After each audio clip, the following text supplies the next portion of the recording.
Gets out of the way of Higgins. Little handball to Smith. Lambert, the smother, the goal. By the end of Monday, all 10 clubs will have temporarily moved out of Victoria.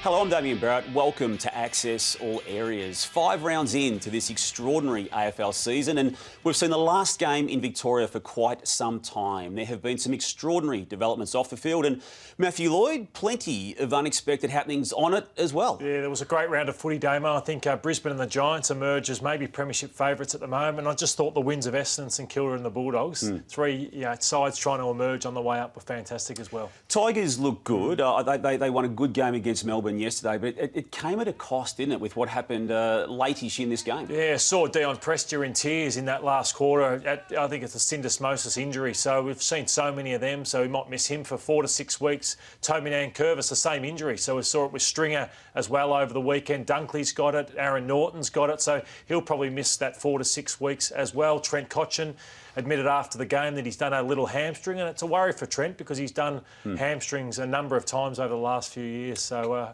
yeah, a couple of finger issues too. Yeah, Tom Lynch is, I suppose, got to be cleared. Then they now go to the hub, also without Bashir Hooley and Shane Edwards. They're going to be without some quality players. Lloyd, I look at it, it's similar to last year. They managed to get to the bye period of last year, round 13, with a 6-7 scoreline, 7-6 scoreline it was, and then didn't lose for the rest of the year. Do you still see them covering and being able to cover for what now lies ahead? I've already looked ahead at their next fortnight while they've got some players missing. They've got Sydney Swans and North Melbourne in the next 2 weeks. Yep. So I think they still should be winnable games for Richmond with the way they played yesterday without those players playing. Yep. Just with the hub life, by close of play today, just for those who haven't caught up with it, all Victorian teams will be out of Victoria, either in New South Wales or Queensland, South East Queensland. One player who won't be part of the Collingwood setup in Sydney is Jordan De Goey, as a result of an indecent assault charge laid by police on the weekend and the subsequent requirements for him to pass 2 COVID-19 tests. This club right now is in a mess, isn't it? Yeah, it's been a bad week, hasn't it? Jeremy Howe, you can't help what happened there, so you cop that, but the Steel side bottom one, they're just things you want to avoid. You know, it's hard enough to win a premiership as it is. You need so much to go right. That's just further heat pressure on the club, and now this one. You wonder, De Goey's form's been inconsistent. Yeah. If you know that's been hanging over your head and you know what's possibly coming, you can see why he's been pretty inconsistent. But, yeah, it's been a bad week for the club. And commentary around AFL matters by Eddie Maguire, the president of the club, is not helping this situation, despite what he has said even this morning on his own radio show that it's not a distraction. It is. It is a distraction because it's hypocrisy of its highest order. When he wants and seeks public acknowledgement and public disclosure of incidents from other players at other clubs, and yet happy to make the Steel side bottom one just slide away. Yeah, just put your hand up and say, yep, he's made a bad error. He'll cop his 4 weeks and you move on. But on the field, Damo, they've got serious issues as well. Bad cohesion, midfield to forward, Grundy down to his midfielders. So, yeah, they've had a tough fortnight. Lost to Essendon. We'll touch on that in a few moments' time. Let's go back, though, briefly to the Tigers' win over the Demons. They hung in there, Melbourne, but ultimately the better team won convincingly. Yeah, you're right. And I just enjoyed seeing the energy. So the energy here, that was brilliant from Lamb, but just they had smiles on their faces again. You know, footy looked like it'd become a chore for Richmond over the last 2 or 3 weeks, but just saw an enjoyment. You saw Melbourne, they pressed pretty hard here late. You know, there was a fair bit of feeling in the game. Melbourne are trying hard enough, but they're just, the basic fundamentals are really hurting Melbourne at the moment. Look, they got themselves back into a situation. Fritsch kicked that goal after a 50-metre penalty. They had a chance with Oliver. This was the match ender, wasn't it, when Lynch got away from May, and then even late in the piece, Oliver here, Lloyd, what is he doing with that attempted kick with the scoreline like that with that time?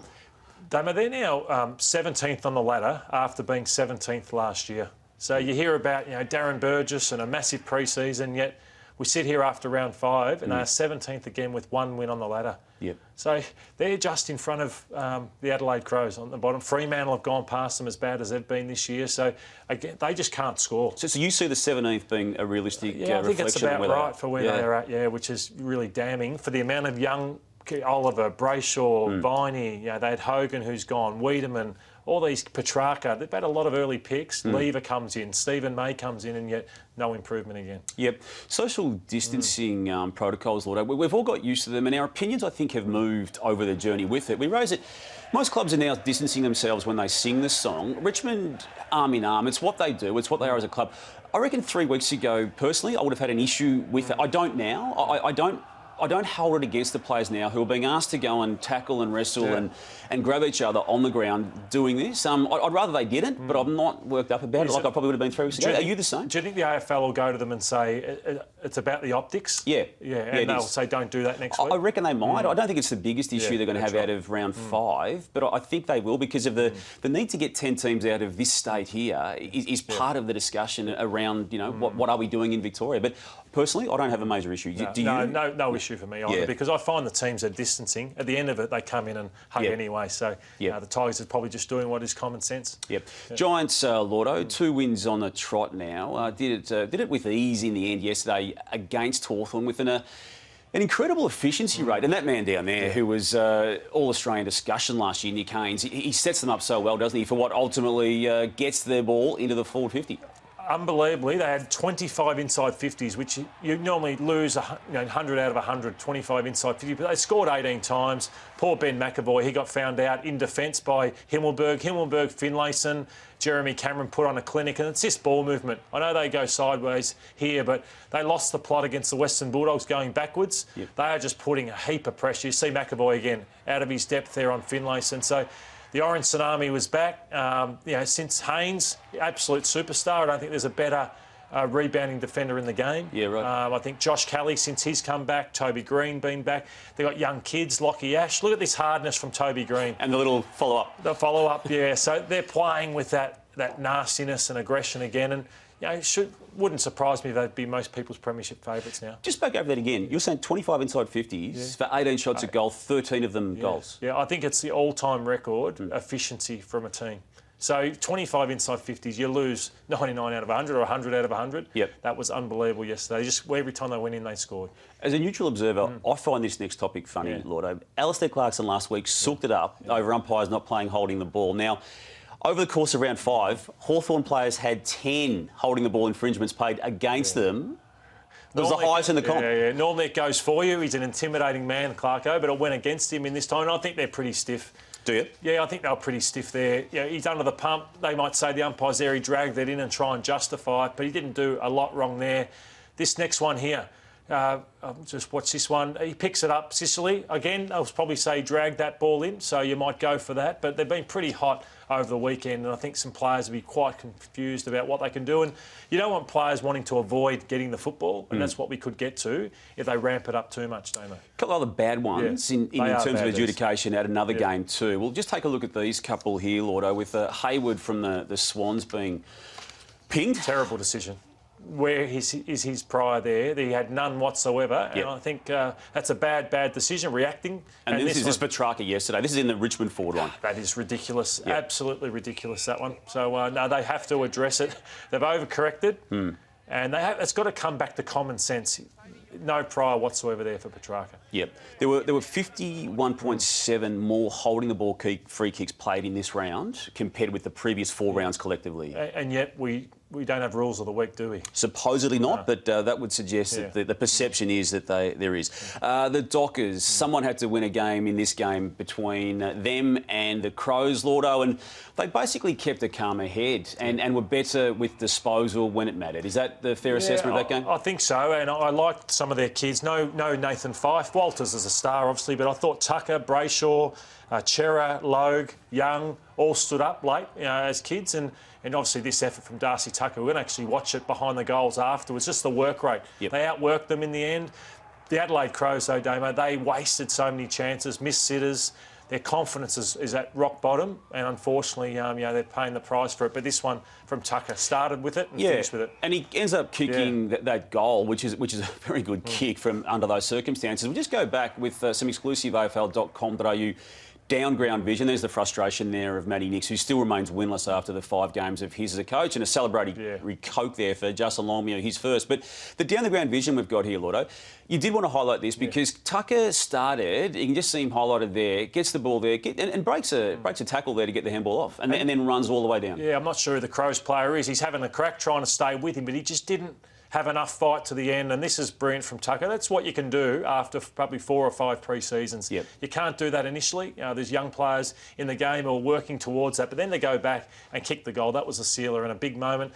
It's the moments that Adelaide couldn't have, and it's why they're on the bottom. And I fear for Adelaide because they've got a couple of tough games. They've got the Eagles and the Saints in the next 2 weeks. So I just don't know where a win comes from. And the frustration that was evident in Matty Nicks there late in the box is on the back of this, isn't it? I mean, that ball is just a kick that you wouldn't expect in junior level. And I mean, where's this ball going, Water? Yeah, that was Hardigan there, just going inside 50.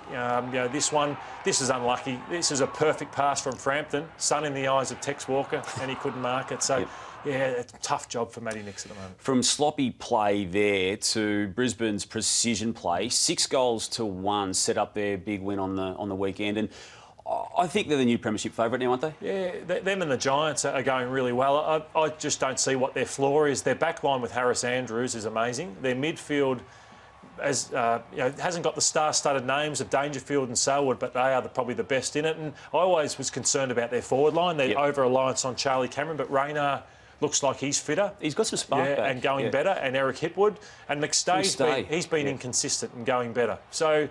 and then a few. But Lockie Neal last week having 6 shots at goal better, and having now being accurate. McCluggage can hit the scoreboard, and you like him, don't you? Yeah, a superstar, McCluggage. So they haven't got many weaknesses. Just as I said, you just can lose a player like Richmond, and it can affect you. And they look pretty healthy as well, the Brisbane Lions. A reality check for the Power, who went into that game top of the ladder. Yeah, it was, but they've been in the hub for 4 or 5 weeks. So they'd beaten weakened sides. Yeah. So a big game again for them this week. But I think it was fine, that performance. West Coast had seemed to have been moping around in the Gold Coast hub. They finally got back their mojo with a good win against the Swans. And it was set up with play like this from Gaff early, wasn't it? It was. Gaff and Yo. So their stars who had been down just came to play. You just saw the energy. Spoke about the energy with the Richmond Footy Club, the toughness and the intent of Yo. This is what we've seen from those guys for years. For whatever reason, it hasn't been there.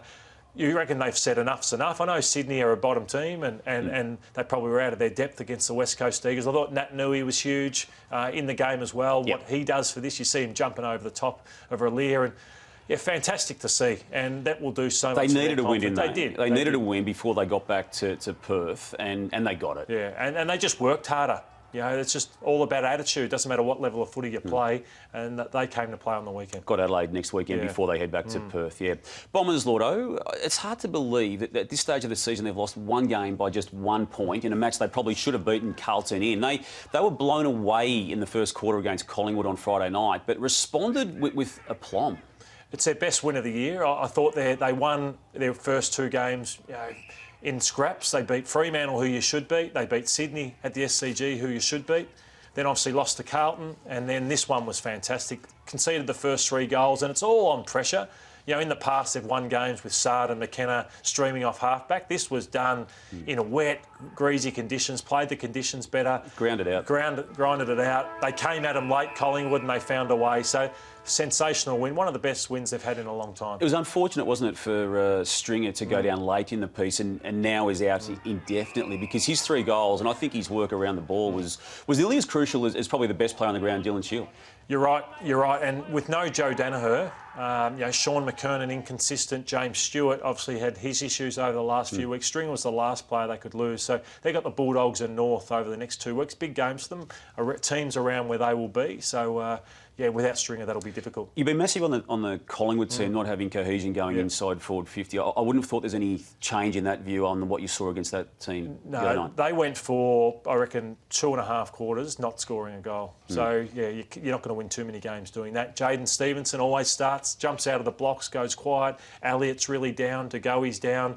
Mason Cox and Myercheck aren't travelling well. It's partly on the midfield and partly on the forwards, just underperforming at the moment. A lot of hype around the Geelong Gold Coast game for the milestone reasons for the two iconic cats in Joel Selwood and Gary Ablett, and also the fifth game of Matty Rowell. But it was the turnovers of the Suns which proved costly, didn't it?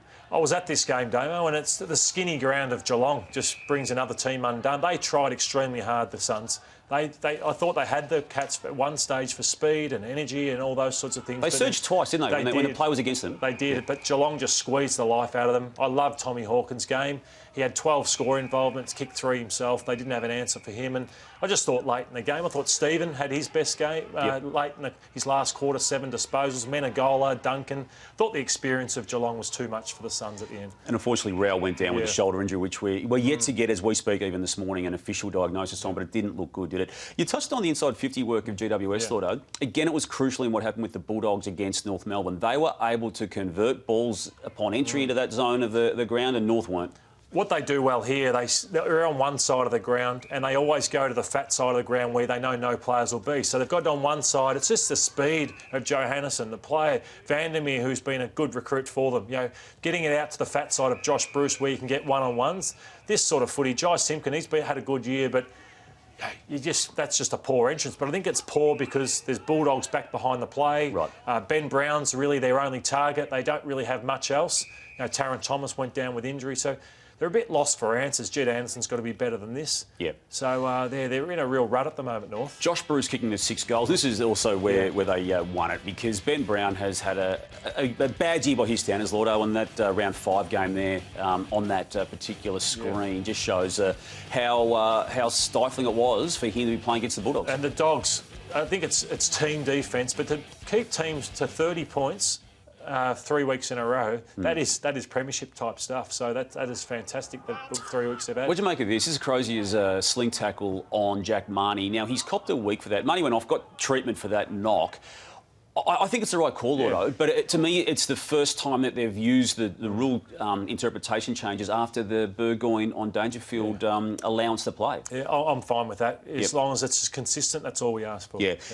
As we talk, there is talk of an appeal against that by the Bulldogs. Lordo, we can't get through and access all areas without you pumping up one of the King brothers, and you want to make it the St Kilda one, Max. Yeah, we're only scratching the surface here with what he's doing, but it's just that the speed for someone 202 centimetres to get across, and it was a poor kick by Liam Jones, but the recovery, the skill level across your body to get it back to Dan Butler. The poise as well. 202 centimetre players aren't really entitled to do that. I think what they can do is, with Ryder out of the team, in time they could probably go into the ruck for short periods. So I think the upside is massive for both Max and Ben King. Yep. Caleb Daniels putting together a really nice season. So too Riley West against North Melbourne. Lordo, what happened here? Did he forget, Riley West, that Caleb Daniel didn't have his helmet on? And I know Riley's small too. Maybe he thought he wouldn't have clashed heads with the size of Caleb Daniel too, but not the smartest thing to do, banging heads after a game. And someone else avoiding a clash was Jared Berry, who wanted to go on with something initially against the big Port bloke, but then thought better of it, Lordo. Yeah, common sense prevailed. Charlie's given him one. He thinks, I'll go back. No, I won't. Charlie's a bit of a scary figure, this one. Look, he thought about it. No, maybe I won't. I wouldn't be taking on Charlie. Yeah, either way. Hey, Lordo, thank you. Thanks for watching Access All Areas. We'll be back next week on the same channel at the same time.